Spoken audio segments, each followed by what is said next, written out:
All right, we will go ahead and get started with today's meeting at, where's my time? 4:30. 4:30. Oh, 4:32. There we go. All right, and we will start with the flag salute.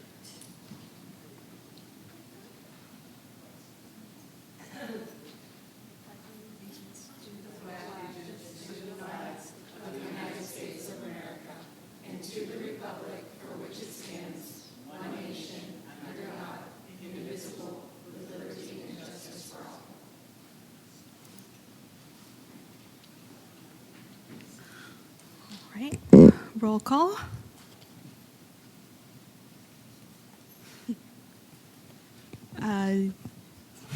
Commissioner Keller. I'm here. Terry Ryan, present. Commissioner Patricia Span, present. Okay. Chair Martinez, present. Leela Sackfield, present. Carol Rogers, present. All here. Do you want her to say it again, or are you good?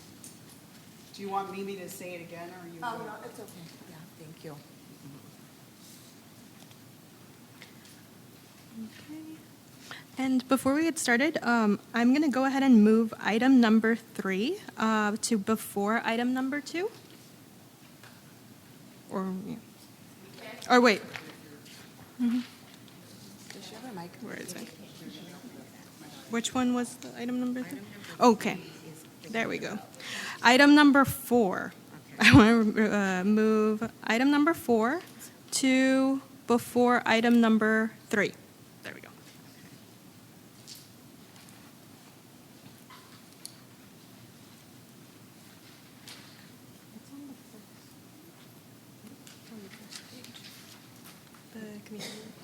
Okay. And do we have any oral communications? None. Okay.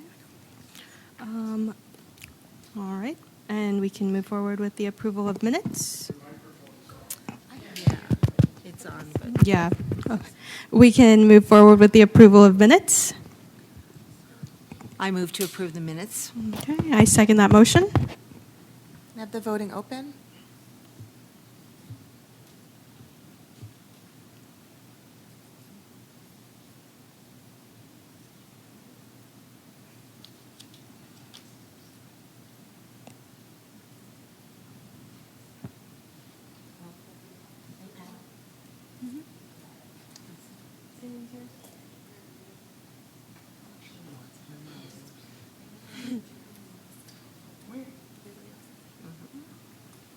I would do a voice vote for this one.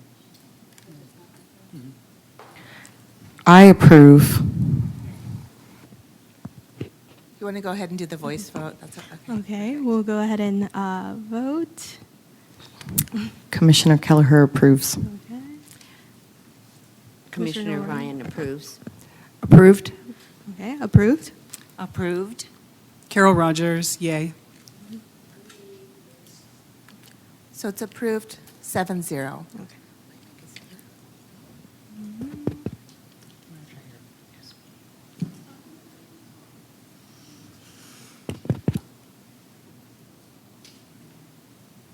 Testing, testing, 1, 2, 3. Is that better? Testing, testing, 1, 2, 3.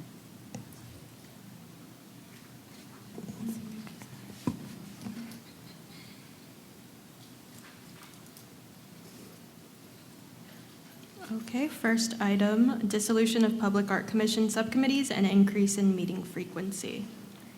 Thanks, Chair Martinez, Honorable Commissioner, Zach Beck, City Clerk. Brief presentation for you. It'll be up on the screen for you to go through, and I'll just walk you through kind of the recommendation and want to get in your feedback. Specifically, just want to talk about the Public Art Commission as a whole, the charge that you have, the rhythm that you're going through, and how your subcommittees are working currently. Furthermore, why it's important for us to consider dissolving some of these subcommittees and moving to a monthly cadence, specifically with respect to the Brown Act, our open meetings laws, and just public access in general. Lastly, I'm just going to give you a recommendation. There's one exception in that potential vote that you might have, and then the motion if you'd like to make it. With respect to the commission itself, right now you meet on a bi-monthly basis, so 6 meetings per year. The municipal code itself gives you a specific charge to develop the annual public art work plan, review and select approved proposed artwork, and then oversee the quality, scope, and upkeep of art in public places. So that is the scope of the Public Art Commission. Obviously, it expands to an extent at the discretion of the Public Art Commission, but that is what the municipal code states. Now, the current meeting frequency works to an extent, but because this commission has been very active in doing even more work, it's coming to my attention that I believe it should be meeting on a monthly cadence, and I'll speak to that a little bit further. Now, here's how work is getting done currently. Much of the commission's substantive work is actually taking place in the context of subcommittees right now, which is not necessarily a bad thing, but it's not necessarily the most productive nor necessarily the most transparent way of conducting business, because subcommittees do have different jurisdiction than the full commission and also some different noticing requirements. Right now, the annual work plan goes through a subcommittee, grants go through a subcommittee, and then even some project-specific items have gone through subcommittees. So essentially, we have subcommittee review, then a recommendation, then a full vote of the commission. Now, the Brown Act has pretty strict guidelines with respect to public noticing. When it comes to subcommittees, however, there are 2 different kinds. You have standing subcommittees and ad hoc subcommittees. And with the subcommittees that have been established by the Public Art Commission, many of them have fallen into kind of a gray area. For example, like the Grand Avenue Roundabout, that would almost classify more as an ad hoc subcommittee because it's project specific, focusing on a very narrow thing for a set period of time, whereas the annual work plan would be a standing subcommittee that's meeting on a regular cadence that's happening every single year. So the reason why I'm recommending that you dissolve your current subcommittee format is that in order to require a Brown Act notice for every subcommittee meeting and to engage the public and your commission on all the work coming before the Public Art Commission, you do so in the context of a monthly full commission meeting while retaining the annual work plan subcommittee, and I'll get into that further. But I want to let you know the reason for this is really to make sure that we're being even over and above compliant with the Brown Act and not running any risk of ever being out of compliance with the Brown Act, which potentially can occur when we're doing subcommittee meetings. Now, when we have one full council commission meeting on a monthly basis, all the commissioners have the ability to speak to the items coming before the Public Art Commission, as opposed to a situation could unfold where the work is developed in the subcommittee, there isn't input, and then it can seem as though it comes fully baked to the full commission, with the commissioners not having an opportunity to weigh in or give feedback before that item is then fully adopted. So by having everyone's participation at the outset, it allows for a more robust discussion and also for members of the public to be able to engage in the process from start to finish. Now, many subcommittee meetings that have held up until this point have been publicly noticed, have been available to the public, have abided by the Brown Act, but it does run the risk of us running into issues where sometimes maybe a posting is missed, or perhaps the public doesn't know where the meeting is happening at, or they're not aware, whereas if we establish a regular monthly cadence, public knows this is where the Public Art Commission business is happening, and they come to those meetings. So proposing dissolving all of the subcommittees with the exception of one being the annual work plan, and that is because the annual work plan is specified in the municipal code as one of the charges of the Public Art Commission. The other work, whether it's Escondido expressions, whether it's the grants, whether it's the Grand Avenue Roundabout, whether it's something else, those are all kind of coming and going. They're not a specific charge of the Public Art Commission. Therefore, I would say before going and creating new subcommittees, we should have a very narrow scope of what those subcommittees are actually focused on. And until we have a full subcommittee policy adopted by the City Council, the Public Art Commission should probably be holding off to follow the council's suit. And right now, the council does not have a formal subcommittee policy in place. Now, I want to clarify that everything that's happened up until this point has been abiding by your current bylaws. The bylaws do allow subcommittees to be formed by the Public Art Commission, as well as all of our other commissions. It's just that it's not very robust policy. It doesn't really give you clarification of what's the difference between a standing subcommittee or an ad hoc, or does it have a specific charge beyond the annual work plan subcommittee. Now, moving into the annual work plan subcommittee, you'll still proceed as it's going on a regular basis. It's still going to be efficient and transparent, but that is a very specific focus that that subcommittee would have, and I would recommend retaining it. With respect to the cost, there are no additional costs incurred on this. When it comes to publicly noticing an item, whether it's an agenda item for a subcommittee or if it's a full-fledged Public Art Commission, the amount of staff time is about the same. So essentially, by having a monthly Public Art Commission meeting, you're just taking on that same work that was being done by staff to put together a subcommittee meeting and having that on a regular monthly cadence, which will even be a little bit more efficient for staff because they can plan accordingly, whereas subcommittees were happening kind of on an as-needed basis. It was difficult to schedule.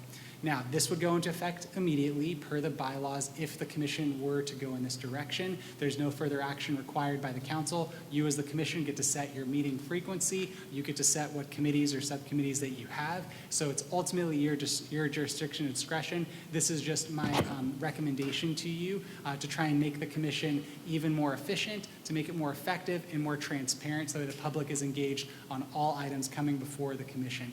Now, when it comes to the recommendation, it's formally to dissolve all the subcommittees with the exception of the annual work plan, then to increase the regular meeting frequency from bi-monthly to monthly.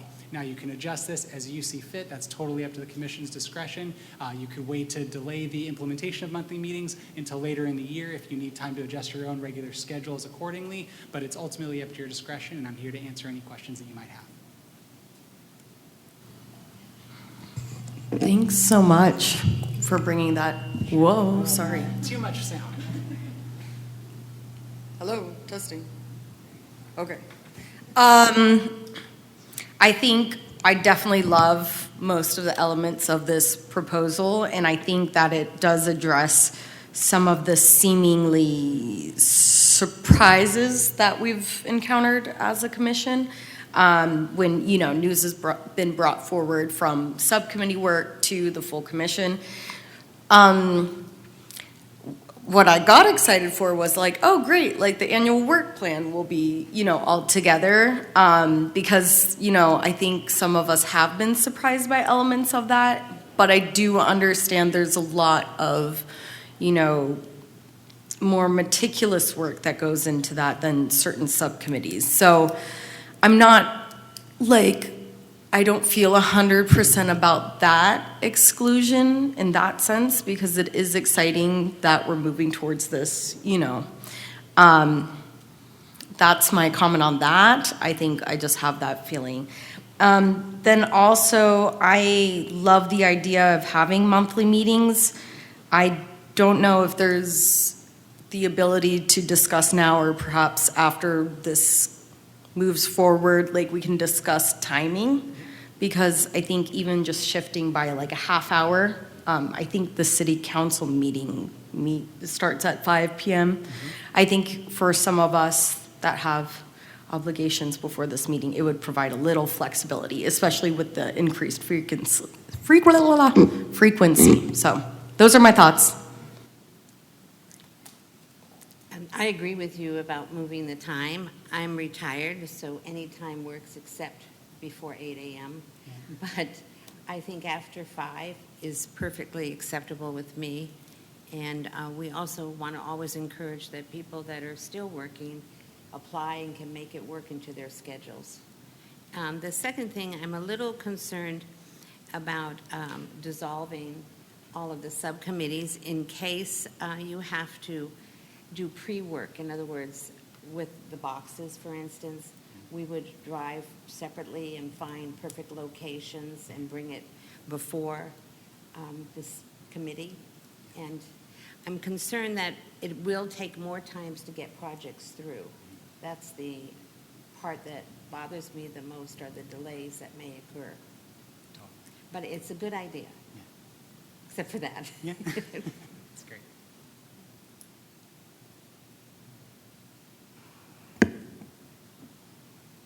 I trust Zach. I think that the time and some of the things to make it more efficient are things that I can see are in your purview that sometimes we don't see. I know that in the past we have had I was on 3 subcommittees, and somebody wanted to be on 4. So there was a lot of subcommittees going on. And I know one, like the Queen, Califia, seems, still like to hang on to that, but, you know, I just feel like there is work to be done there, but it would be great if the whole commission were involved in that, and I would ask Sandra what her thoughts are on that.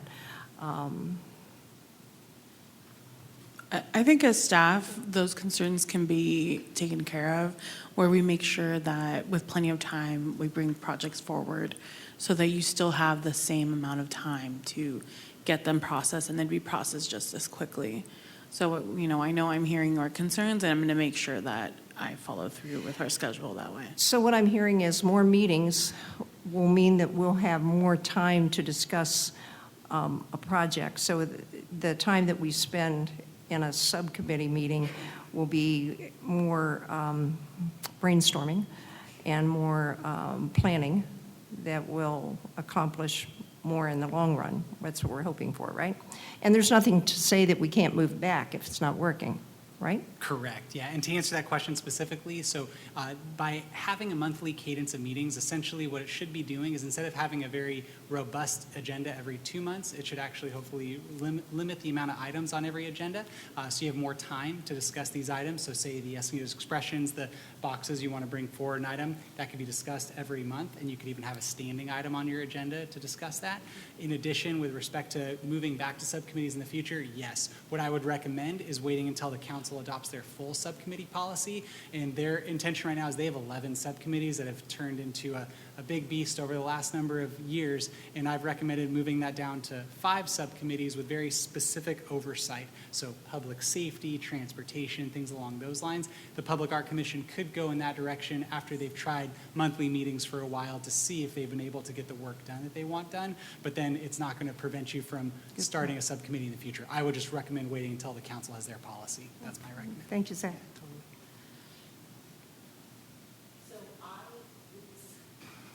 So I do have some concerns and have addressed, I had a conversation with Zach about that, about moving away from subcommittees, because I think of the subcommittees that I've been on, one being the annual work plan, which, yes, that's great that would stay, it makes sense. And then the other is Arts, Creativity, and Culture Month. And there is a lot that goes into that. The number of people that send in the applications, reviewing the applications. And for me, and this is something that in my career I've reiterated to a lot of people, there always is this sense that somehow we as adults can't use or won't use our voice, or that somehow having other people do that work up front limits our ability to have any opinion. Maybe it's because I don't have a problem with that, but to me, when a subcommittee brings forward a recommendation, that's just what it is a recommendation. And that it's our responsibility as commissioners to ask those questions, to push that, and to make sure that whatever the subcommittee came up with is really, in fact, resonates, makes sense to me. So I do think that is a commissioner's personal responsibility. The other thing, in terms of the different kinds of subcommittee meetings, that's something that I wondered about when I got on the committee, again, because of my background and having been involved in situations where we had subcommittees. To me, it seems it is the staff's responsibility to be able to delineate and communicate back to the commission, this is this kind of subcommittee, this is this kind of subcommittee, and it seems more like an education issue that we as commissioners just need to be apprised of those rules and what happens. And once people know those rules and are educated about those rules, then we can be more responsible to make those determinations and decide and move forward. And I just really think about particularly the arts, culture, and creativity. There would need to be, the work would need to begin on that. To be perfectly honest, we'd already be late in doing that if we moved to this right now. I wasn't involved in the first year, but my fellow commissioners who were a part of that subcommittee, said we tried to get going even earlier this year, and it's still, we really should and hope would be able to do that. I also do really appreciate, Zach, that, and my question was, is this in our purview? Is this something that the city is going to say, no, commission, this is how we want you to operate? I appreciate the fact that there will be some guidance once the city comes up with that format. So for me, right now, I'm processing, listening to my fellow commissioners. I'm on the fence about which comes first. Do we start this now and then wait for the city to bring forward their recommendations? And so do we continue the way we are until that happens? Or do we take the lead on attempting that, knowing that we can revise it once they do? So those are just my thoughts.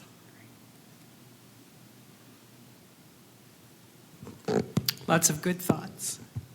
So I have a question, and I'm not sure, Jennifer, whether this is you or Sandra or Zach. Your concern about Art, Culture, and Creativity Month is really valid because we have an even bigger budget this year than we have had in the past. We are our plan there is a little more complex this year than it has been in years gone by. We may see more applications, but here's my question. I see in the roundabout RFP that the commissioners will be given the information ahead of time, and we will be allowed to score those individually before we come to a meeting. So it sounds to me as if this is a way that we could function outside of subcommittees and still be very efficient. Yes. Yes. You can be provided the information ahead of the meeting to be able to process, but the only stipulation being that you cannot speak with a quorum of your commissioners prior to that meeting. But the earlier the information is provided to the commission, the better. Right. Okay. So I think I had another question, but I believe it's gone. I'm kind of with a couple of the other commissioners that I have some concern that this might slow us down, but the more time I spend with this myself and think about the way that we have been functioning over the last couple of years and the surprises, as some people say, that come from decisions being made in the subcommittees, I believe that this will take us forward in a far more efficient and informed manner.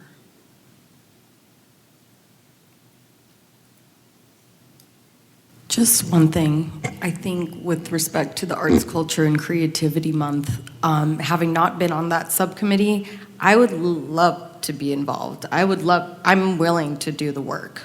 I understand they're long applications. I understand they're very thorough, but I think moving to this model would increase transparency for all of us, and I think some of the concerns we've seen with, say, the Grand Avenue project, I mean, that could occur if we made the arts, culture, creativity accepted from this. And I think a lot of us are willing to do the work and get involved with that too. So, I think it sounds like this is a sound proposal and something I would definitely. In terms of the Arts, Creativity, and Culture Month, everyone does get those applications. So that's what I'm saying. It's not that there isn't, the information is available to every commissioner. Everybody gets the applications, everybody. So if let's say you weren't on that subcommittee, but you did your own homework, which I would have done too if I wasn't on it, right? And you have your list, then there's, the subcommittee comes with a recommendation and you say, I'm just wondering what you thought about. So there's still the opportunity for all that dialogue. It's just the kind of the minutia parts can be done, I think. It just seems like it could be done very efficiently. So, and some of the, things like when the banners go up or things like that, I just think, I don't know. I mean, I don't think it stops us either way from being as active a commissioner as we choose to be. I don't think that is a rationale for why to move to this model. For me, the rationale is if we as a city are going to come to a consensus about how, in fact, all commissions operate, that makes sense to me.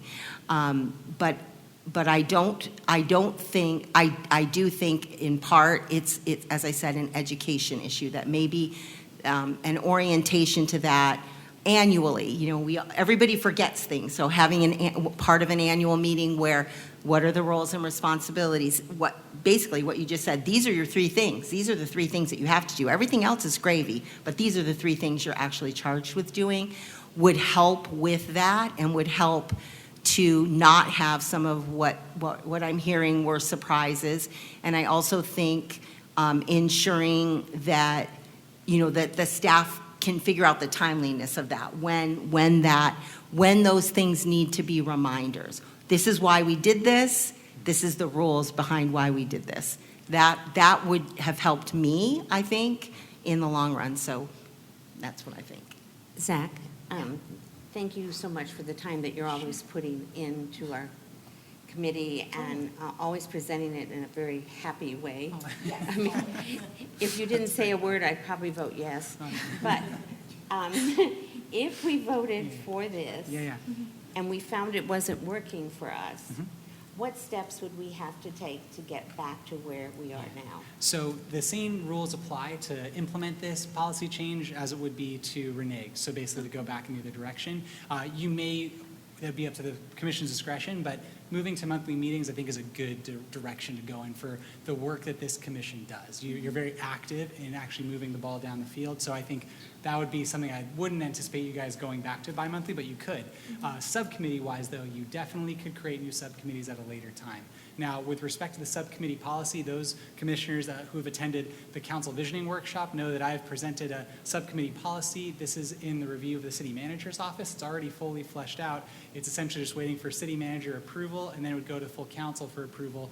I do not foresee that happening prior to the election, so I think the city manager is going to want to see what the new council wants to do with respect to subcommittees. So any changes on that policy wouldn't come into effect until 2027. So just so you know, that there'd be that lag time, but that wouldn't preclude this commission from moving forward to this model now and coming back at a later time if you wanted to create additional subcommittees, say the arts, culture, and creativity, you really want that to come back. Now, one element of moving to monthly meetings I alluded to is that the agenda can be structured in such a way where you have a standing item every single month that's an update or a direction request from the staff. What do we want to do with the Escondido expressions, how we want to title it, or what do we want to do with Arts, Culture, and Creativity Month? That way, if it's agendized every single meeting, if you have something to talk about it, you can. If you don't, you don't have to. But also then the commission has the discretion to provide direction every single meeting. So therefore, you don't need to have a subsequent subcommittee in between. You can just give the full policy direction every month. That's kind of the intention behind it. I just wanted to say one thing, and I just kind of a personal confession.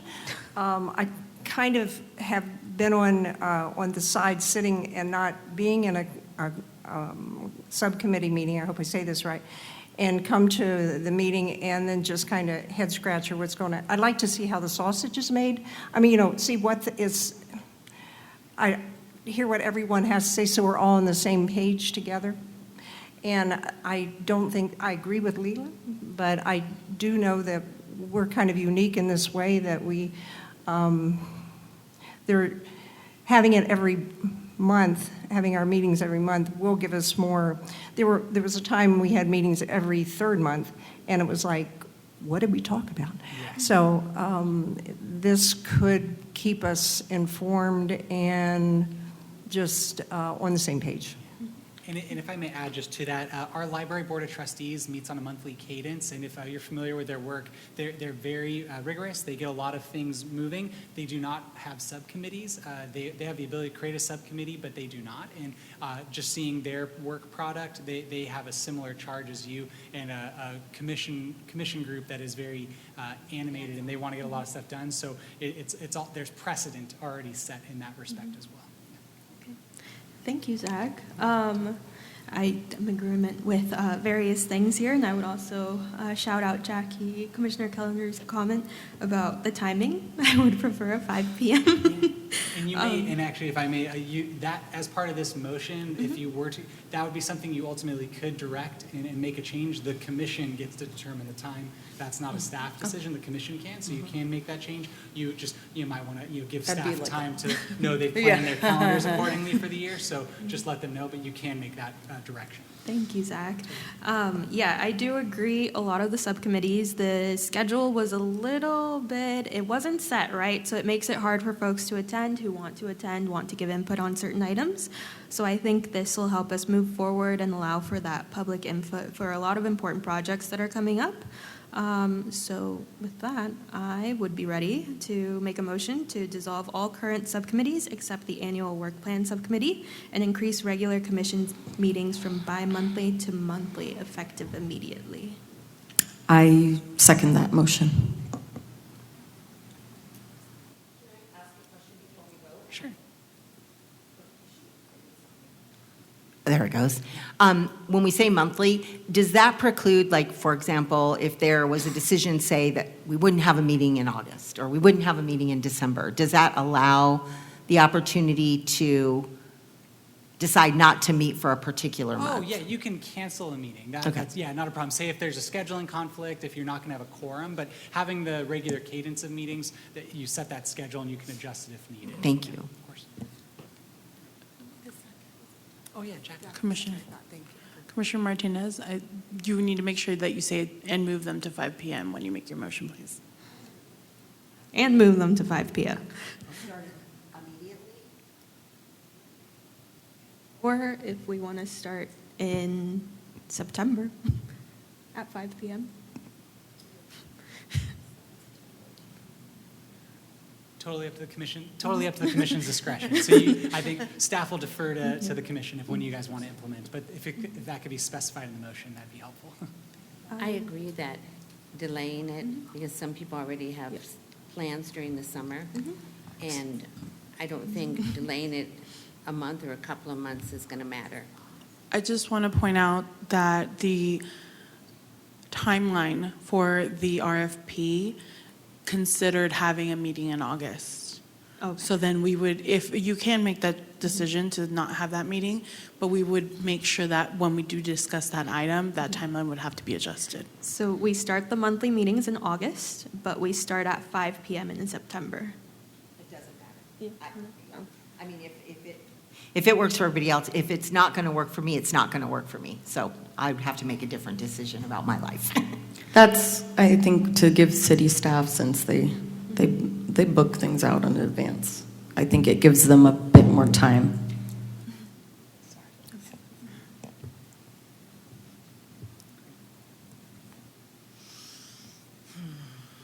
Are we voting? And it appears the voting is open. There's been a motion, a second, and to clarify, the motion is to dissolve all subcommittees with the exception of the annual work plan subcommittee to move meetings to monthly. Starting next month, you would do 4:30, but starting in September, it'd be 5 o'clock. I'm logged in.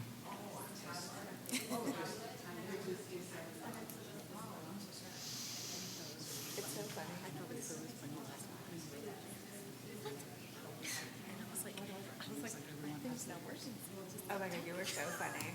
I love you guys so much. Perfect. All right. Thank you. And now I think everyone has voted, if I'm not mistaken. Oh, yeah. Sorry for the technical issues, but we got it. You're fine. Yeah. Approved 7-0. Well, thank you, Commission. If you have any follow-up questions, feel free to reach out anytime. Let me know, but I'll let you guys get to the rest of your important work, all right? Thank you, Zach. Thank you.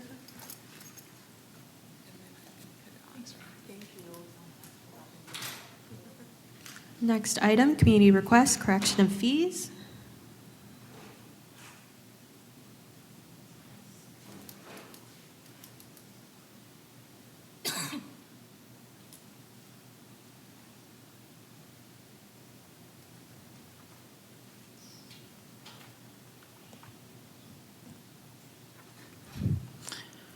Good evening, Commissioners. My name is Sandra Aguilar, Management Analyst for the Economic Development Department, and I will be presenting on community requests. The presentation purpose is, today I will provide you with the background of the mural. After the slides, the Public Art Commission will be asked to consider the community request grant. Background on the mural. As a reminder, we did discuss this at the last meeting. The mural is funded by the Escondido Community Foundation Art Speaks grant. Be the Change is their fiscal sponsor. They would be located on private property at 132 South Juniper Street, and it would serve as a counterbalance to the Skywhale by Tristan Bittard across the street. The city would have no responsibility in the upkeep of the mural. As a reminder, this is the Skywhale mural. The new mural would be located to the left, there on that blank wall. This is a drawing of the mural, which is called One Planet, One People, Patineta. And this is it rendered on the building. So there is a correction needed from last month. The artist, Tristan Bittard, did not request funds. He requested a fee waiver for the city design review. On June 8th, 2026, the Public Art Commission approved to waive the fee. After the commission meeting, city staff was informed that the Public Art Commission does not have the power to waive fees in this specific case. I'm going to take you back to our Public Art Strategic Plan. So the Public Art Strategic Plan designates all art into 4 categories. The first is art on public property that is publicly funded. The second is art on public property that is privately funded. In the case of these 2 types of art, there would be no city design fee. The city would have rights over the art, and there's other things such as maintenance and things tied up in the agreement. The third type of art is art on private property, publicly funded. This would be a case-by-case basis, depending on the type of public funds used. And the last would be art on private property that is privately funded. This new mural would fall in this category and therefore is not eligible to have those fees waived or removed. Therefore, the Public Art Commission, the recommendation is that the Public Art Commission approve a grant to cover the cost of the city design review fee for Tristan Bittard's mural, One Planet, One People, Patineta, in the amount of $1,120. That is the city design review fee as stated by the planning department. And I'm here if you have any questions. I do have a question. Do we know how much he's being paid for this mural? I don't. Privately, right? Yes, it is funded by them. I do not remember off the top of my head, but by having this portion of the mural covered, he was able to expand on what he was already going to paint, and that is being covered by the other fees. So this would help offset. So this amount, 1,120, is just a flat fee? It's not based on square footage? Correct. That was cleared by our planning department. I only have one remark, but it's different than this. I've been watching what he's doing, and it's already being painted.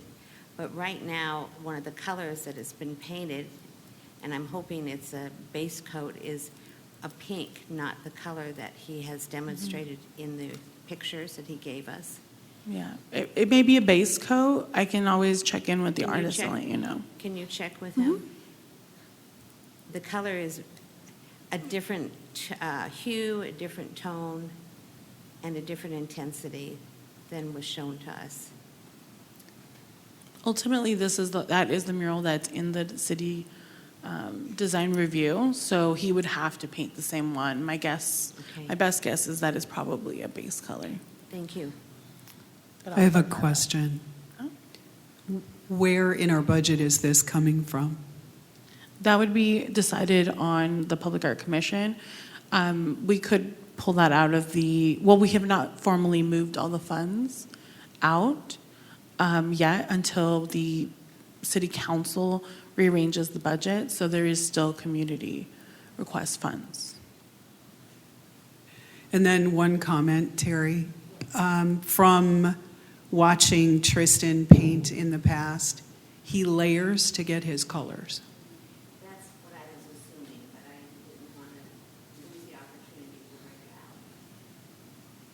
I would like you to, double check that because there's no color in his final rendering that has this, what is it, a kind of a pink color in it. I know I left my phone at home, but it definitely is there. You know what? It might be that pink color in The very top corner. well, no, it's more like the little, what is that, where it says one people? It might be that color, but it might be more of a lavender color. I mean, it's, right? Very muted. Yeah, and the one thing he talked about is, counterbalance, and I think that's so important that we have something that, I mean, it just really jars you to look at that and look at the whale. So I hope he follows through with this painting.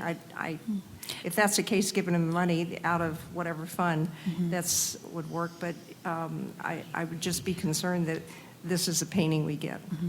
We have to get this painting. That is also what the Escondido Community Foundation paid for, as well as, like I said, it's in Thank the you. review fine. So I don't see how he would be even allowed to I just don't change the colors. I'm sure it's probably a primer It's or going to be magic. something else. Okay. Any other questions, comments?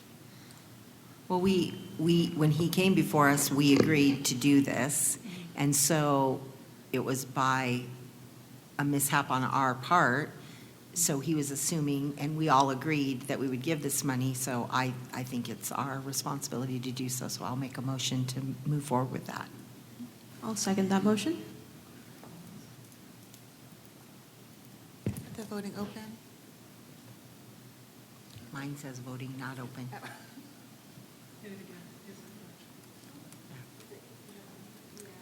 It's just stuck. Oh, now it's coming up. Okay. We just want you to get your steps in.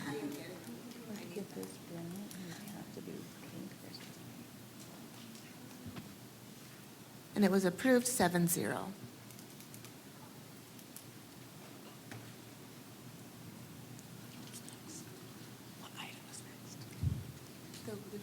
The voting, the Grand Avenue? Next item, Grand Avenue Roundabout Art Project, request for qualifications.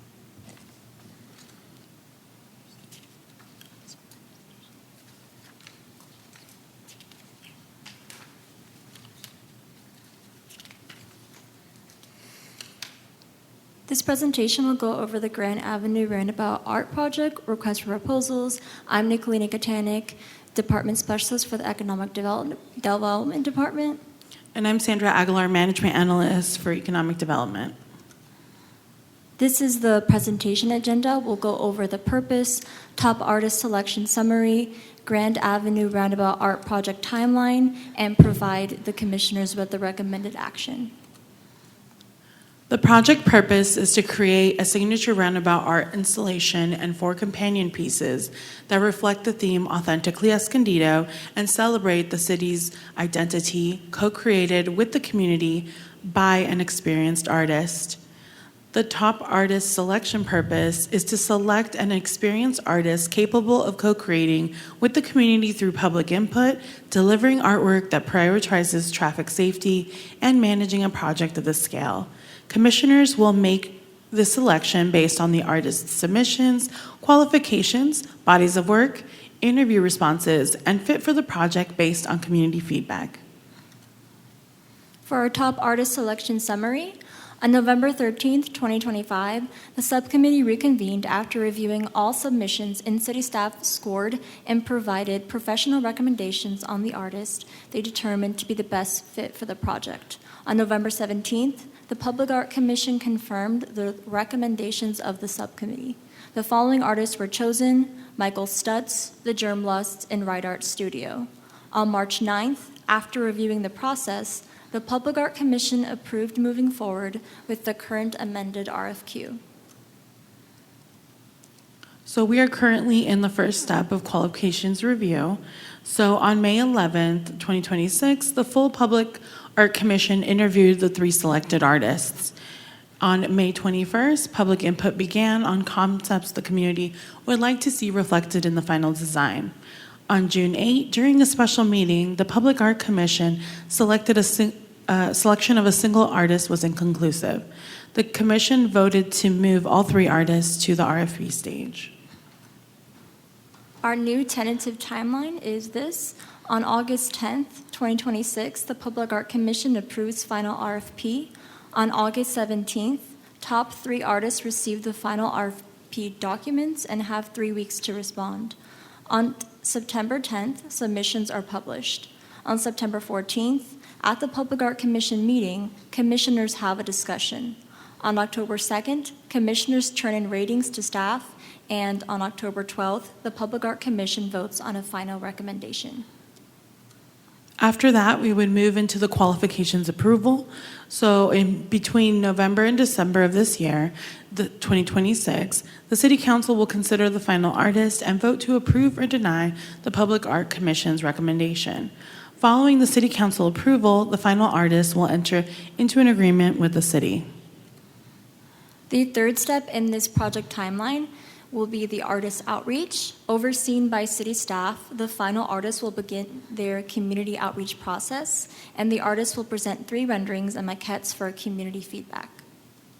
The next step would be for the artist to present the 3 renderings and maquettes to the Public Art Commission for final review and recommendation. The design is then reviewed by our city staff for risk and safety. After final design review, we'll move into approval, where the artist will present the final design to City Council for approval. And the last step, installation, which will be coordinated with city staff, and a dedication ceremony will be held for the community. And so the recommendation is that the Public Art Commission gives city staff direction on the changes to be made on the RFP for the Grand Avenue Roundabout Art Project, specifically the following 4 questions. So the first is the timeline sufficient? Then discussion. Is the timeline sufficient for the artists? Is that what the question is? For the overall? artists, for the commissioners, for the community, overall.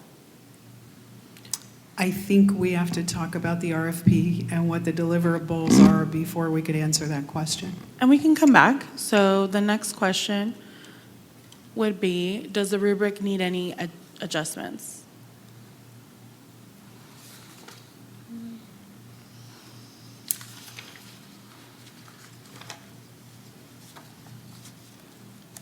I have a question. Mm-hmm. How did you feel about the rubric? I put this together as a starting point. This is definitely, again, open for discussion, and the reason for this presentation is for you to suggest anything, any changes that you would like. The draft that was included in the agenda packet is very much a draft, as it was stated multiple times. This is a starting point. I tried to include everything that was suggested in the last meeting. And this is your opportunity to make any changes. Staff will then create a final draft that you will approve at the next meeting in August. Do you know what page that's on? I'm sorry. 78. 78? Yeah, 78. I think the rubric portion makes sense. I think where I have suggestions would be the budget, the stipend. I think given the amount of time we've spent on this project, given the amount of delays due to what we've gone through, and the fact that we've had these artists come in person, I do think that a higher stipend I would recommend.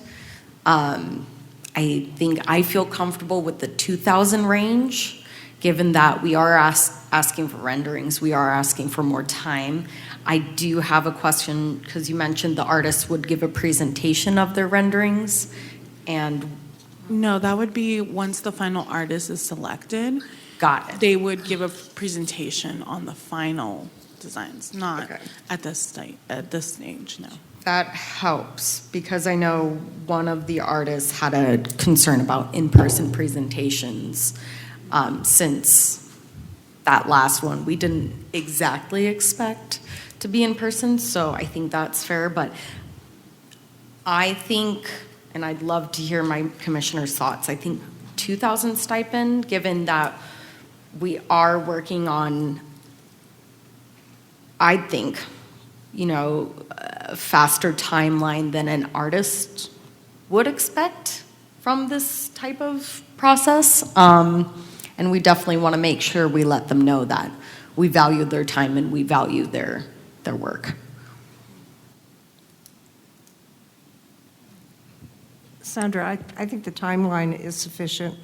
I like the October, if we move ahead with everything else, and probably working a little backwards here. Does the rubric need any adjustments? Again, I think that is something that will work its way out. You've got a lot of questions there that will give enough points to differentiate who, and if it comes up to 2 people, then we vote as a dais, I guess. Each artist, I know we asked for 3 different ideas or 3 different, and I didn't hear that we were going to ask for a maquette. No, that would be once a final Okay. artist is selected, we would expect a maquette, and that would be built in that. Yeah, whether it's a colored drawing or a pencil drawing, I say 3 different ideas to show what they are, and it should be enough Correct. for three people to have something that's very similar, or to be able to compare apples to apples. And as far as the stipend, I know we don't want to lose anybody, but at the same time, we don't waste any money either. I've gotten from $250 to $1,500 as a acceptable stipend, and so I'm flexible. I think 2,000 is a little high, but honestly, I'm not the artist that's doing it. So I've asked artists, and they've given me some input, and I see what the Stutz said, 1,500. And just to go back to your point about the 3 ideas, the reason that they should present 3 ideas is if we have them present one idea, the public is going to expect that to be the specific idea. No, I think that's good. At the end. So we really want 3 very general ideas to give us a general direction that will then be refined through co-creating with the community. I would express that in your distinction when you're talking, when you're writing them what we want. I did read that note in the RFP that this is not a final design, so I think that's very important. The 3 is fine with me. I like the justification for the public input. Also, we need to be clear to stick to 3 because I did note one of the artists had some concerns about artists submitting more than 3. Okay. I have a question. I know they're supposed to do 4 companion pieces that are supposed to complement the main structure. Are you going to be asking for that or just for the roundabout structure? Again, this is up to the commission. If you wish to have that included, at the last meeting, it was stated that it was, if I'm understanding correctly, that it should be 3 of the main piece. But again, that would be a decision if you want to change that at this point. That would make a difference for me on the amount of money paid. I believe this is just for the main piece, especially because they're not submitting a final design. It should just give us an idea of what the concept or the vision they're coming into this project with. I agree. In terms of the rubric, what I was hearing and gathering from our last meeting, I mean, we've already deemed that all of the people have displayed artistic excellence. I think where the concerns or the wonderings, they're not really concerns, they were really wonderings, were, how are we going to choose and know that the person's conceptual vision matches authentically Escondido? We're going to determine how they're going to approach the community to ensure that it's authentically Escondido. So I personally think that the weighting of the artistic excellence is too high, and that what we're really trying to discern now, going from 17 to 3, determined we believe these folks are all capable of artistic excellence. So I would like to make a suggestion that we give more points to conceptual vision and community engagement approach and less to artistic excellence. Would you be comfortable flipping the numbers between the two? Well, we want to get to 100 to make it easy, so that I was thinking, if we did, if we did 40, 40, 20, something like that, something where, I'm open to that. I just really felt really strongly like we've determined their excellence. Durability, to me, is what should be higher than 10. This is just a simple example, but when you look at the Washington Memorial, it was built in 1848, and it's lasted a lifetime, not only for this way it's been structured, but also the standard of standing and having a good base. I'd like to see durability here to last 30 years if we could. And my understanding through Sandra's presentation is that isn't even something that we're going to necessarily be able to determine in the same way that the city, engineers would. So it's not even going to be able to, in my estimation, move forward if it isn't durable, and if it's not feasible, it's not even going to make it to through that next phase, which was the only reason I was comfortable with leaving feasibility and durability smaller, even thinking, is that really something we should be judging, or should we really be looking at the other three? I don't know. Just my thoughts. The note about the feasibility and durability, I think that is going to be important and relevant, is specifically within the project budget and the schedule constraints. I would agree that I wouldn't add more weight to it because there's only so much they can do without the engineering, right? But I would be interested in hearing about the schedule constraints and what their plans are in that area.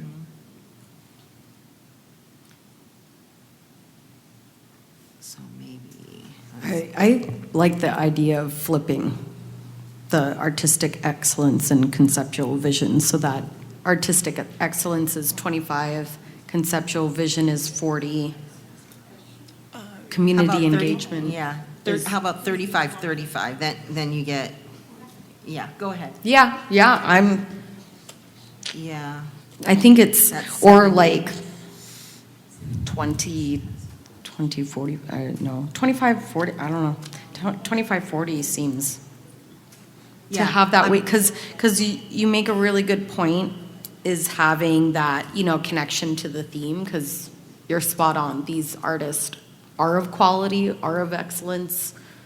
The reason why it's hard is because they are so good. So I like that comment. My suggestion is flipping it, but I'm totally flexible. Does that add up to 100? I just got to. Yes, yeah, when you flip them. Okay. Just to clarify, artistic excellence would be at 25, conceptual vision at 40, community engagement approach 25, and feasibility and durability at 10. I can live with that.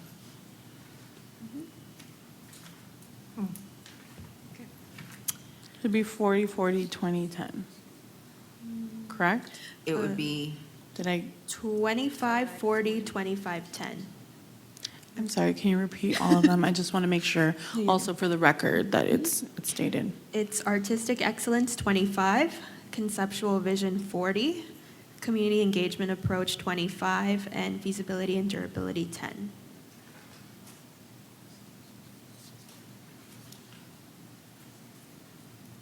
Thank you.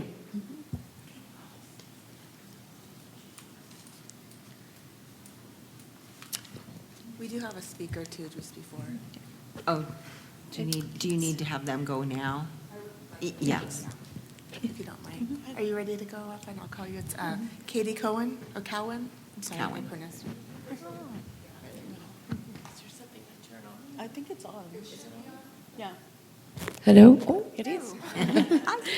Okay, my name is Katie Cowan, and I was listening to the roundabout decisions about what goes on that roundabout, and I participated on the online survey that you gave, but I was a little frustrated by, what do you want? You want, glass or granite? And I'm thinking, yeah, but what does it look like? What does it look like? So the thought came to me that City Hall, when it was proposed way back when, they invited many architects from all over the world to put in propositions, and then the pictures or maquettes, I'm not even sure because I wasn't around at the time, were displayed, and the community was invited to come and vote over a significant amount of time. And that's how we got this magnificent building that we have. So my recommendation is that perhaps we can find a way to do that. I don't know if that's already in the planning, but if it isn't, that is something I would recommend. Thank you for your time. Appreciate it. Thank you. And my understanding is that is a part of that. Correct. Once the final artist is selected, the maquettes will be available for the public, and the public will be voting on those and giving their feedback.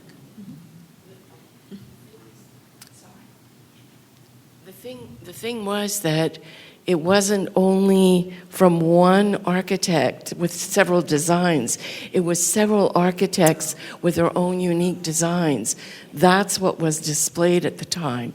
So that is what I'm suggesting.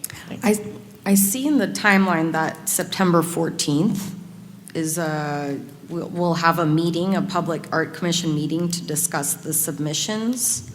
Correct. So I think, that sounds like it's an opportunity for that to be presented to the public. Correct. The public is always welcome at all the meetings and could make a comment at that point. That is one of the things that you've mentioned in this document is that they will be available online for public input to be reviewed. And I'm assuming that you're referring to basically our agenda package there. That's horrible. Mic off. Oh, that one? Okay. So I have a couple other comments. I agree with the $1,500 stipend. I think that that's fair. We did already ask them to come here in person, and now we're asking them to create some visual documentation for us. I have a couple of questions in that regard. One of the artists talked about, and a couple of the commissioners mentioned this already, about they want to make sure that it's a level playing field. And so we are asking for, there's a number of ways that you could ask for this. And one of the big questions in my mind is based on public input, lighting and movement were some of the biggest things. Lighting kind of across the board.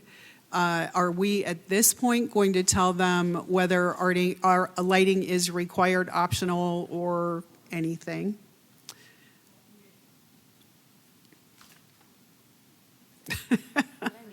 We have microphone problems.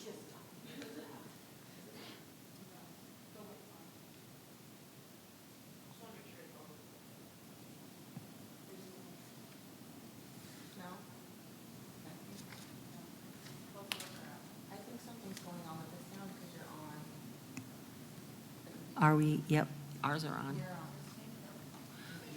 You want to try it on the handheld?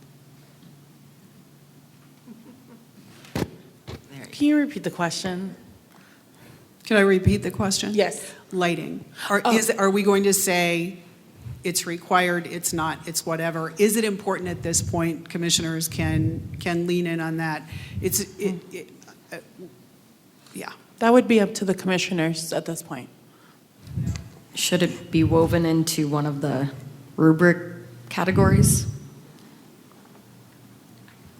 That's part of conception. I thought I read earlier in paper that it was required right from the beginning. Now, maybe I'm mistaken, but Well, if- early on. We can make it very clear in this RFP that it is required. And to your point, Commissioner Kelleher, it is sort of rolled into the overall concept as well.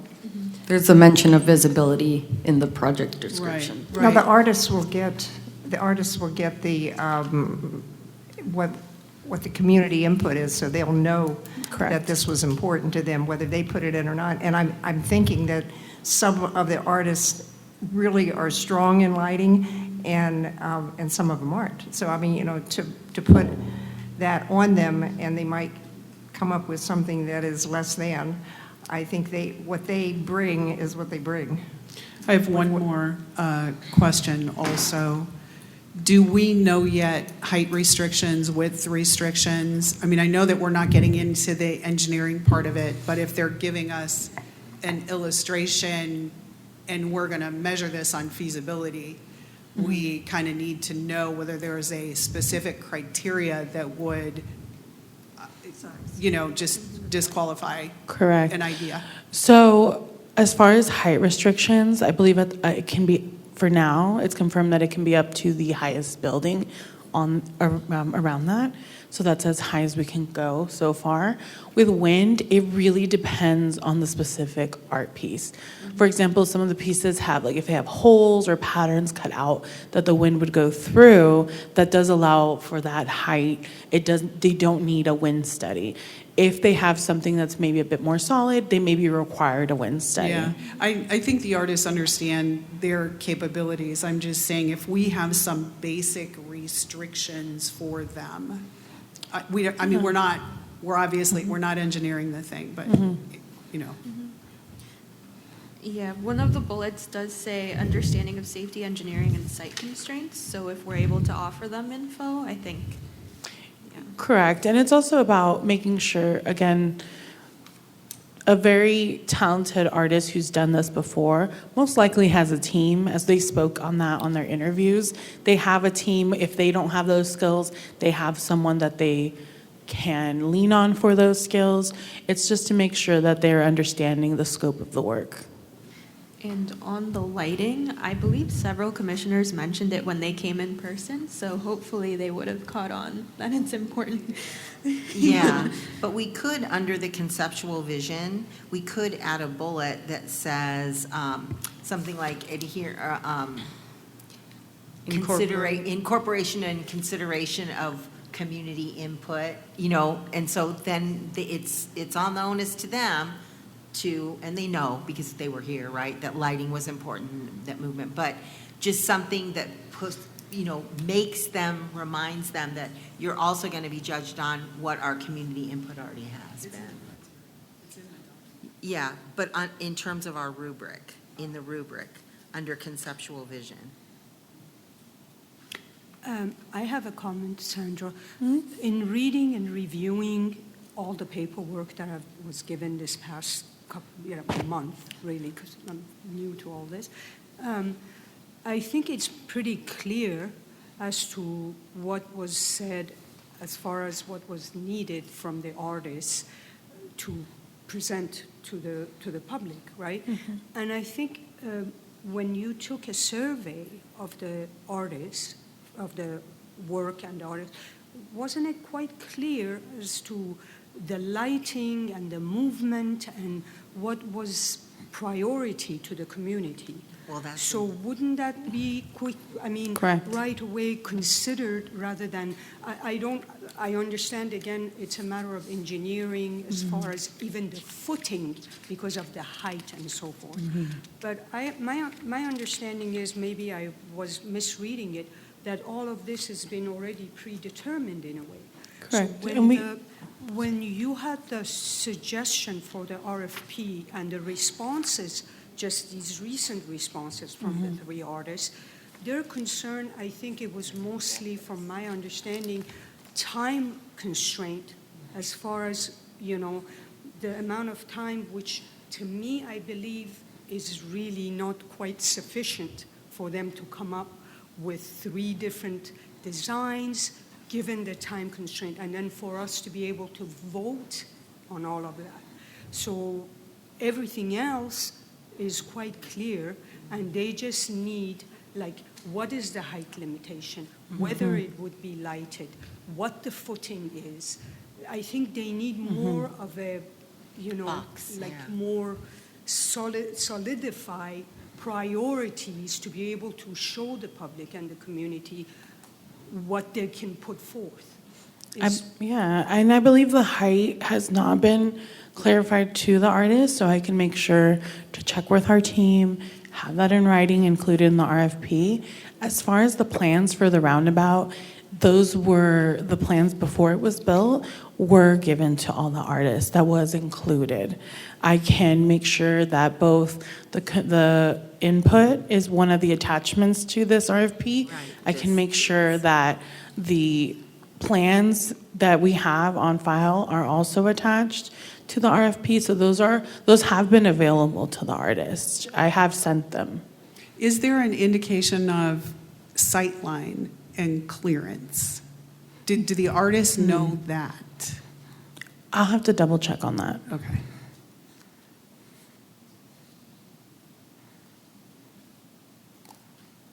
Oh, and I agree with Commissioner Mimi. I'm not going to try and say your last name. The timeline, I believe, is tight. I and other commissioners have said this too. 3 concepts, and some of these artists are already working on other projects. And I know that we want to get this project done, but we want the best we can possibly get from them too. That I don't think 3 weeks is enough time, and they're up against a. We're actually taking a couple of days from them because we're up against the Labor Day weekend there, right? No, It would be the 7th instead of the 4th. So the way the timeline was constructed, it took into account when the meetings are for voting and then was worked backwards. But did not take into account like Labor Day or anything like that specifically. So currently the timeline is for the full meeting to happen, the full vote to be in October. And that is why it gives the commissioners a time to discuss in September. And as you can see, we could, how long would you like the artist to have? I mean, we could push it out another month. I mean, it really depends on what you think is sufficient. Sandra, we talked about it last time, that these artists have a concept of what they're going to do. I mean, I know they have it in their head. And I just, I think, well, personally, I think that October is a good time. I already think that's being pushed out a month, and so, but it's more perfect than if we were to do it in September. But November just seems like we're pushing it out, and I know these people have jobs, and we want to get it right for sure. But I'm just sure they must have an idea in their mind what they're going to be doing. I would submit that October the 12th is a good time for the final recommendation and vote. The other reason we don't want to push out the vote for the Public Art Commission to vote and give a final recommendation is that it still has to go to City Council. If we push that out to November, there's very few meetings in December. It would make it very difficult to find space. And the turnover for staff would be also very difficult to get it ready in time. So that was the concern and the reasoning behind the October 12th date for the final approval.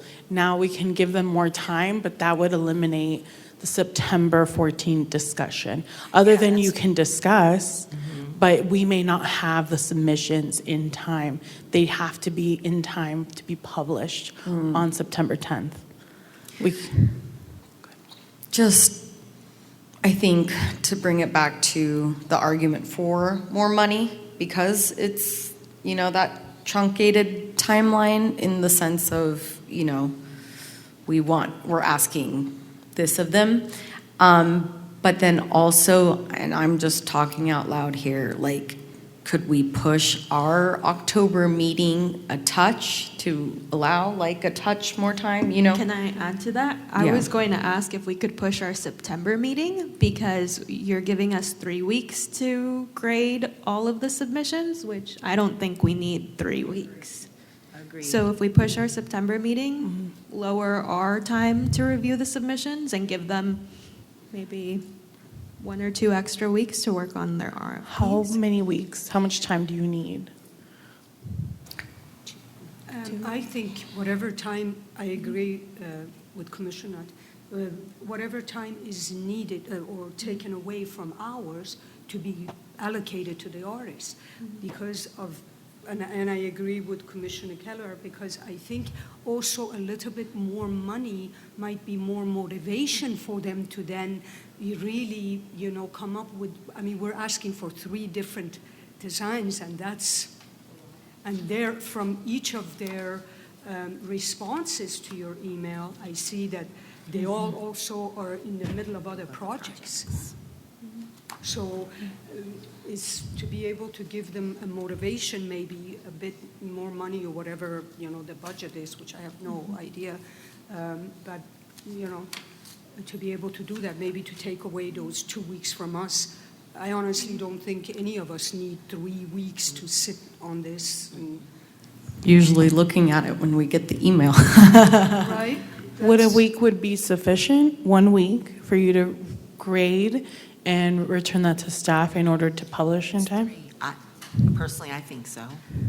I think so. Anytime we can add to the artist is important and critical, especially since Commissioner Mimi spoke about them doing other projects. Their livelihood is working, and so I'm sure some of them are already working on other sculptures now. So anytime we can give to them is important. Okay. In terms of the stipend, I do see that in our packet, the artist stipend is under legal review. Is that because we don't know if we can give one, or is that because you just need to know how to legally do it? We can give one, that's not an issue, and that has been clear with the city attorneys. It's the how to legally write it. Okay. We're actually currently reviewing it, possibly even having a sample contract added, but that is where I still need some time to Yeah. hear back from the city attorney how they want to continue with this project. Are we missing any of your questions, Sandra? I'd like to just jump in here, Jennifer Schenig, Director of Economic Development. Could you clarify to staff, please, if you would like that September meeting then pushed to a later date? Is that the direction we're hearing from the commissioners to allow for more time for the artists? Yes, so that their RFPs will be then due 2 weeks after September 4th. It'll give them 2 more After weeks. September 10th? Well, their RFPs are due Friday, September 4th, so they would then be due on September 18th. And it Right. doesn't necessarily have to change our meeting, it just changes the amount of time between when they get them to us and We would have to push our meeting. we would have to push our meeting. The agenda packet has to be printed. For example, if we move the meeting to the 21st, it would have to be printed on the 18th. I would ask that the submissions be due on the 17th to give me enough time to put them together. Even that's a little rushed, but I can make it work in one day. So Yeah, I think we got to give you a little Yeah. time. Things happen. And then going back to the stipend, I just wanted a clarification because I did hear multiple numbers. Is there a consensus on the amount? I don't believe we've discussed it Yeah, thoroughly. have we? I'm proposing 2,000, 2,000. given Yeah, I the, also heard 1,500. I could vote for 2,000. I just think they need to know that we're serious. And at this point, hearing all the discussion, I think this would tell them we're serious. Sandra, what do you exactly, I need you guys to make a motion for everything. There- And I'll repeat everything, but I just want to make sure we get everything all together. There's So I have no- like the stipend, the due date, and is there anything else? Because I just want to make sure that when whoever makes the motion. Yeah, it would be the due date. No motion is really needed other than give direction because they will approve it at the next meeting. Okay. I just need the direction so I can put it all together, finalize it, and present that at the next meeting. I personally still feel comfortable with the 1,500. I do too. I do too. That's 4. Because one of the artists, I'm sorry, one of the artists, Michael Stutz, said he was comfortable with 15. The others didn't really say anything. They were just concerned about travel and this and the other. So maybe 15 would be in between, and that would be okay for them. If we get any feedback, because I am curious if you get, if you give them, I don't know if you're giving them a little preview, and if, I mean, everything is published for the public. If yeah. they're welcome to even review this draft. The public has access to all of these documents. yeah, got it. We should understand that airfares are going up, and 2 of these artists have to travel probably by They air. don't have to But they're not traveling. Will they be to coming do down this. at all? Not for this portion, no. Okay, good. Not until a final artist is decided and a contract is signed. There's no travel required of any of them. So the reason why I'm bringing it up is maybe one of the final artists has to travel, and the stipend would help towards that also. Once the final artist is decided, that would be that's part of the entire project and the contract, that they would be required to travel. And that is, from the beginning, has been very clear. That by submitting, they would be required to be here. I would be comfortable moving forward with the 1,500 as well. I'm looking to see if we missed any other questions, Sandra. No, I believe not. I think that does give me direction on everything in the RFP. And I will have a final draft for you at our next meeting. All right. Thank you so much, Sandra. Thank you, Sandra.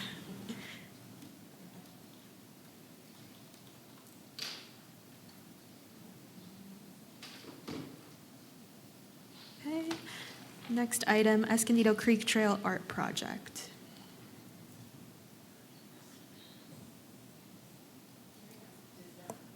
Does that move our meeting, then, did we decide then with that to move the meeting to the 21st? Oh, That can be done at the next meeting as part of the Okay. vote. Okay. But we should save that day now.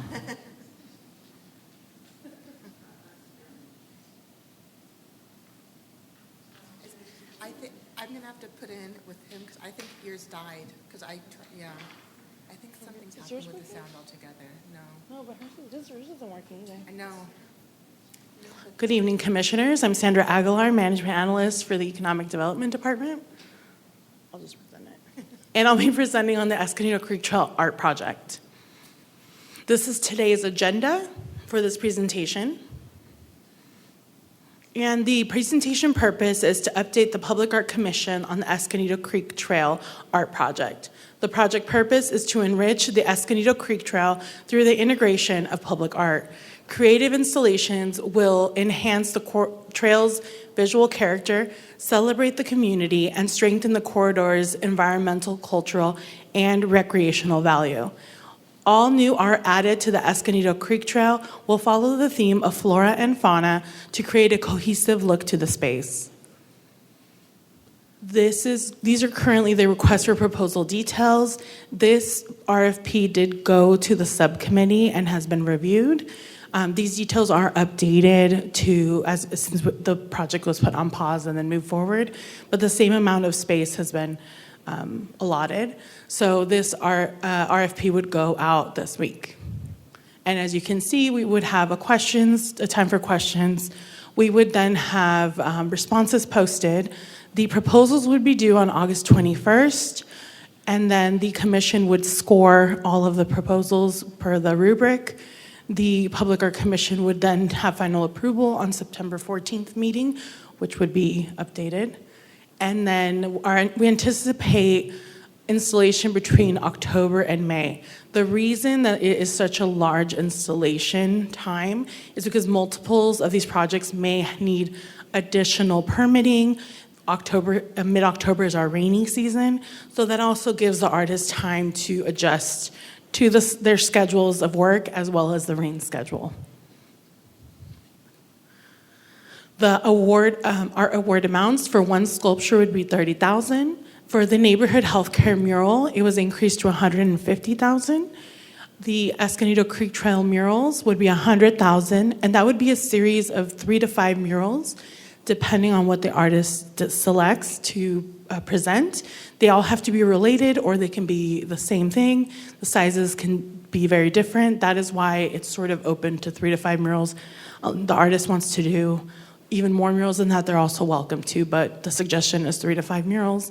And then we have a control box mural that would wrap around the box that's in between Washington Park and the trail. It's quite bigger than our usual traffic signal boxes, so that would be $1,500. And this would be the criteria that the Public Art Commission would weigh the proposals against, and they're out of 100 possible points. And so the recommendation is the Public Art Commission receive and file the staff report and presentation. I'm here if you have any questions. I question the timeline on this one for the artists also, because we have a question deadline of August the 7th, and then the proposals are due on the 21st. I think that's tight. This is the kind of project there are going to be site visits involved here. There's, I think they need a little more time for this. It does take into account that the artist can ask questions at any time. It is a very hefty RFP. It's just to make sure that all the artists get the same answers. And so if an artist has a specific answer, I'm happy to answer it, and it will get posted regardless if they have an answer the day after it's released or a few days after. So if their artist right away has a question, they're more than welcome to. It's just giving a deadline to probably don't ask questions after that, or you may, if I need to go to, for example, traffic engineering or planning, we won't be able to get that answer to them in time for the submission. But they're welcome to ask at any time. It's not, I won't wait until the question response time to respond to those questions. Yeah, it's not the response date that concerns me. It's that, in theory, they'll have all the information by August the 7th, right? If they had a lot of questions, they ask their questions. The responses are out by the 14th, and then the proposal deadline is the 21st. That's not enough time to develop a proposal if you had questions, needed clarifications, things like that. I guess. Other than that, I love this. I love this RFP. Sorry. I guess since we are interested in pushing our meeting up a week, that could allow for a touch more time in the commission scoring. True. And then time for the artists inherently. Correct. It would add another week at least, right? We moved to the 21st. It would give the artists an additional week. I think that's important, very important. Yeah, we can move it by a week. So that would make the proposal deadlines due a week later, is what you're Correct. saying? The 28th. So just note, you will be reading these as well as the, I just want to make sure. We'll also be in earlier, Oh, that's true, sorry. Correct, you would be rating these, and then the following one, you would be rating the Grand Avenue ones. We're just going to be rating a lot of stuff. And in general, moving to that monthly cadence, that would happen. Any other questions? Any other questions? Sandra, how does the call go out?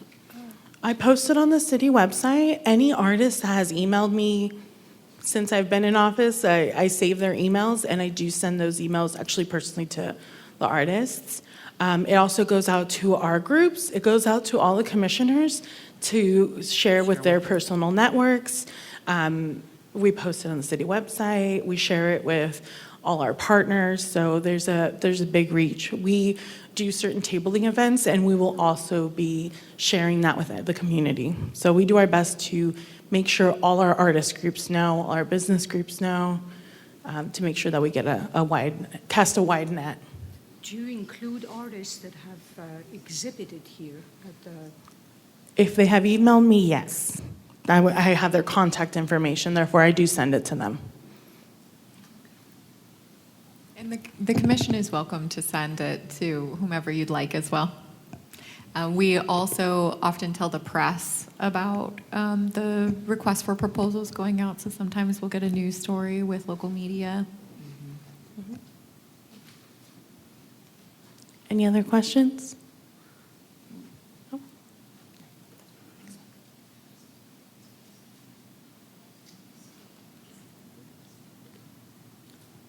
Okay, staff liaison report.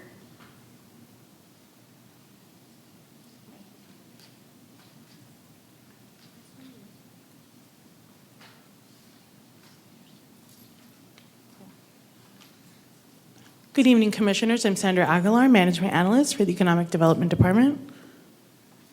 And I'm Nicolina Katanik, Department Specialist for the Economic Development Department, to give you the staff liaison report and Queen Califia's Magical Circle report. And here is today's presentation agenda. And the first topic will be the art solicitation projects. Here are the updates on the completed traffic signal boxes from Phase 4.0 and 4.1 of Escondido Expressions.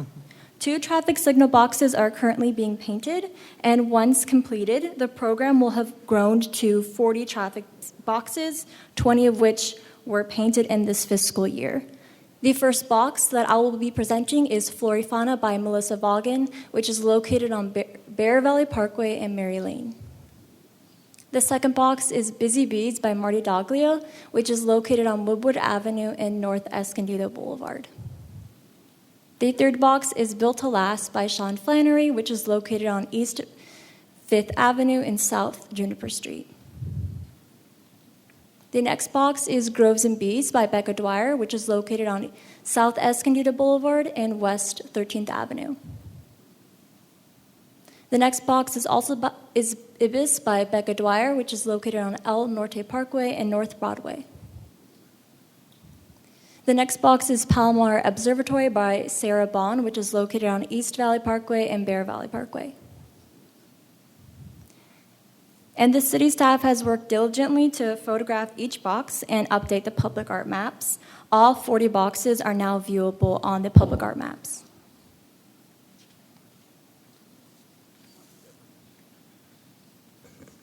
I just wanted to point out this is the current map specifically for Escondido Expressions, showing how many of those boxes have been painted throughout town and really filling those art deserts throughout our city.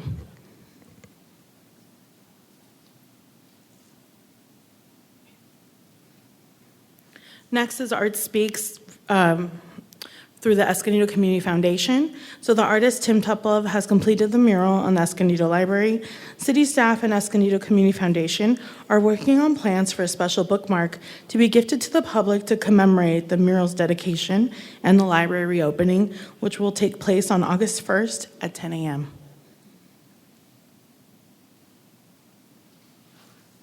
Now I will shift over to Queen Califia's Magical Circle. I provided you with the visitor data from May and June. In May, we were able to be open for 11 days, and we gathered 1,161 visitors and 2 private tours.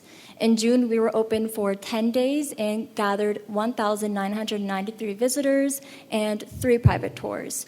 Between both of those months, we gathered a total of $370 in private tour fees. We are now at 35 active docents, with 3 new docents joining us since May, and through both of those months, we've had 143 docent hours. On June 4th, 2026, city staff met with Lek Uretko, who is the former assistant of Nikki de Saint-Val and the current conservator of the Nikki Charitable Art Foundation. We are currently developing a career impact initiative with Mr. Uretko, through which he will perform restoration and repair work while mentoring young professionals interested in public art conservation, providing hands-on learning opportunities for individuals with limited field experience. The city's goal is to launch this program in spring 2027. On Friday, June 19th, 2026, public art staff visited the Nikki Charitable Art Foundation archives to review their collection of files pertaining to our Escondido sculpture garden.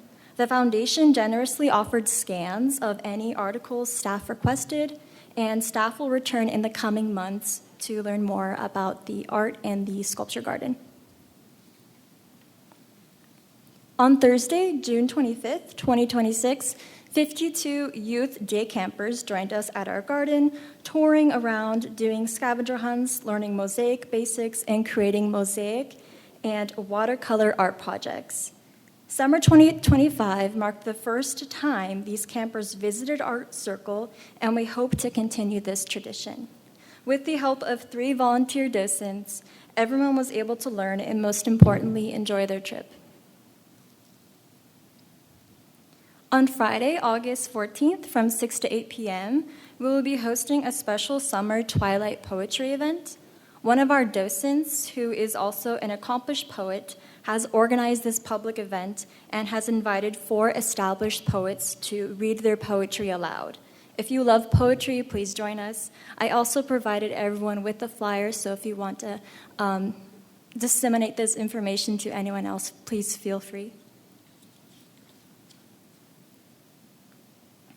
And October is the anniversary of the opening of the sculpture garden and Nikki de Saint-Val's birthday. To celebrate, the trees surrounding our garden will be decked out. Fiber artists of all levels are invited to decorate the tree trunks as part of a temporary installation called Fiber Expressions, which will be on display only during October 2026. Installation starts in late September, and if your business, or your organization is interested in getting involved, you can email us at publicart@escondido.gov. On Saturday, October 10th, 17th, and 24th, 2026, staff will host 3 family creativity days. Multiple partners will be in and around our garden with free opportunities for family creativity, including Photographer's Eye, Ecovivarium, Collab Crafts, the Escondido Library, Barcatorium, and the Children's Museum of Discovery. Any interested organizations are welcome to speak with staff to learn more about opportunities. And this is the next meeting agenda. We were planning on the next meeting to occur on August 10th, 2026 at 4:30 p.m., and we will discuss the Grand Avenue Roundabout Art Project RFP, the Arts, Culture, and Creativity Month Grant Opportunity Review, the Escondido Expressions Awarded Boxes, and the Escondido Creek Trail Art Project. And just as a reminder, our public art liaison will be out of office from July 17th to July 26, 2026. And I'm here for questions. What a wonderful job. I'm so impressed. It's absolutely flawless, no mistakes, nothing left out, and beautifully done. Thank you. And just to give some more context, I will be out of office, but I technically will still be working.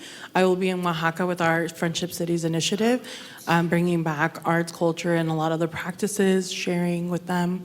So I hope to bring back a lot of different ideas, and I look forward to sharing everything with you.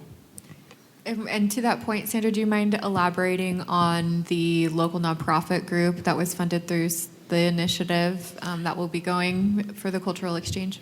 Yes, so the local group, Ballet Folklorico Catixclan, will be taking approximately 98 dancers and chaperones.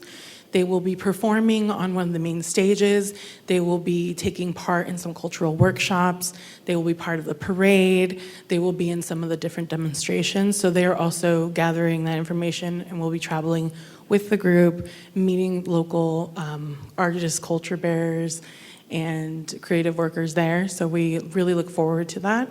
The city council granted them it's sort of a community request grant to help cover some of the costs for to ensure that all the little artists were able to go regardless of ability to pay. So that was very exciting. I hope you document. I hope you take lots of videos, because that is such an exciting thing. I'm really happy to hear that the young kids are going to get to go and experience that culture, and I'm jealous that you get to go. That's going to be a really fun thing. I'm jealous of the pictures you're going to get, I Sandra. know. I will definitely make sure to share and document my entire trip to share with not only the commission, but the city of Escondido. They will also be, we're having it's a cultural exchange because they're banned from Oaxaca. The students will be coming here in October. Is that the same one that came? Correct. It may not be the same students, No, but it's it's the same band. group? Mhm. Yeah. Yes. Correct. That was really cool, too. Also wanted to say, in terms of the summer camp, I think that was amazing. But I really do hope that the city in general makes more effort to reach out to the local school district, because there is quite a bit of money within the local school district, particularly the elementary district, millions, to support enrichment, after-school enrichment. It's called ELOP, After School Enrichment Opportunity Program. And there would be money that could come to, via the school district to the city for a proposed camp. And I really encourage you to do that, because they've been sending kids to surf camp, they've sent kids up to Cuyamaca, and we might as well utilize that some right here in our own city. So I really encourage you to do that. Staff will be meeting with our special events team next week, I believe. So we will make sure to bring those comments to them, as they're the ones that run our camps. We're also having in April, as part of the events that we are already mapping out, either it's in April or May, Nicolina may correct me, an Educators Day, where they are welcome to come learn about Queen Califia, the different resources we have. And it's also just like a gratitude event to make sure that they know that we're here and that we appreciate teachers. So that's part of it. So you have an outside agency that runs your camps? No, it's the City of Escondido's special events team. Oh, okay. Under Community Services. They run summer camps. Okay. And they're the ones that brought the students. So we'll definitely let them know about the because there could be a proposal written by them to the district to access those funds and increase the number of students that could come. Yeah, we'll make sure to talk to them. We'll be speaking to the district in the coming month in August, because we're starting, even though that program, the Tactical Urbanism, which is the mural that would be painted outside of one of the schools, we have to start those talks now in order to be ready for the spring, when we have intention of launching it then during the spring break. And I'm very happy to help with making any connections you would need. Appreciate it. Thank you. One more question about the Queen. The numbers that you gave us seem significantly higher than they have been. Do you have an idea of how much higher that is than it was last year? I did calculate that. Do you remember? 13% increase from 25 to 26 so far. And we're talking fiscal year. And I think that's due to, one, always being open because we have staff in case our volunteers aren't able to. Two, we have a more robust volunteer program, so our docents are more engaged and we have more docents to draw from, also for our private tours. So that is all contributing. Great work. Thank you. Anything else? Great job.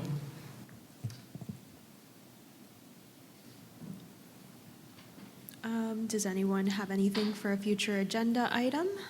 I do.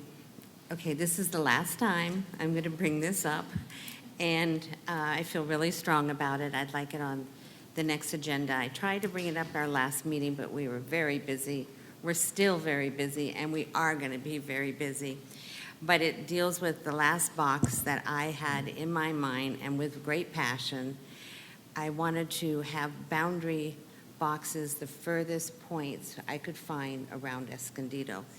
And the last box that I'm asking for is Sunset and Villa Rancho by the Sykes House and the Escondido River Trail. It's a highly visible box. It's right off of Penny's entrance, right across from the golf course.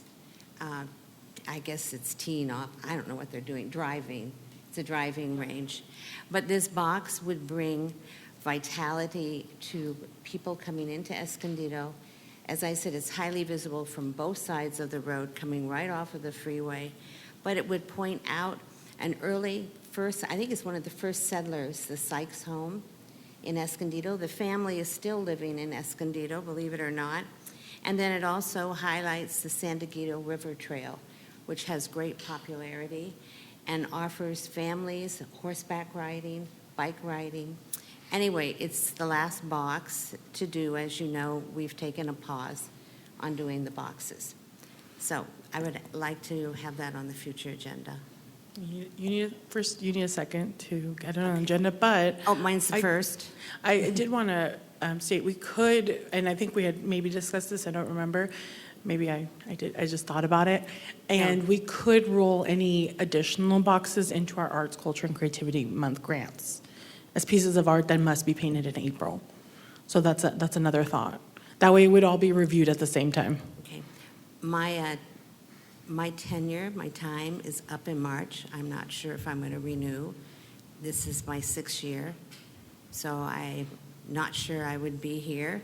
The grant recipients for Arts, Culture, and Creativity Month would actually be selected before the end of this calendar year. Okay. Let's make sure we stick to it, adding it to a future agenda. So is there a second to add this Escondido expression box item to a future agenda? I second that. Okay, so we'll add it, and then staff will come back with that location so you can have a more robust discussion on how that could come to fruition. Other agenda items? If not, we can continue. Okay. Commissioners report. Mhm. Do we have a public comment? No? Okay. Then commissioners report. Does he want? But he.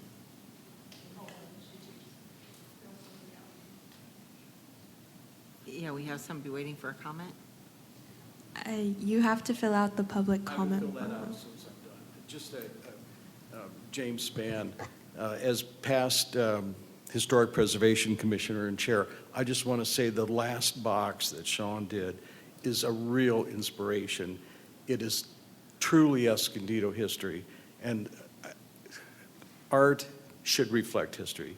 And I encouraged with this next box at the Sykes House, anything that we can do that reflects the history and is done in the quality that Sean did is just exceptional. And I just think he did a great job. That's it. Thank you. Okay, commissioners report. Anything to report? Nope. Anything to report? Nope. I would just like to say that to the city, thank you to the city and the Center for the Arts for the wonderful 4th of July celebration. That was thousands of people were there, and it was just wonderful. And we have someone in the audience who gave of her time as well, several of people, and so I'm really grateful for that. I'm always grateful. For me, I've been going to the 4th of July celebration in Escondido since it's been in Grape Day Park and even before, and it always makes me feel like I'm a part of this community that I love so much. So I thought that was great.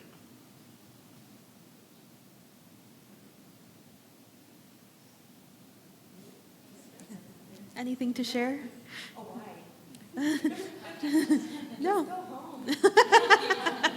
Commissioner Keller, anything? Just in general. Thanks, everyone. All right. Thanks, everyone. Push forward. Okay, meeting adjourned, 6:20 PM.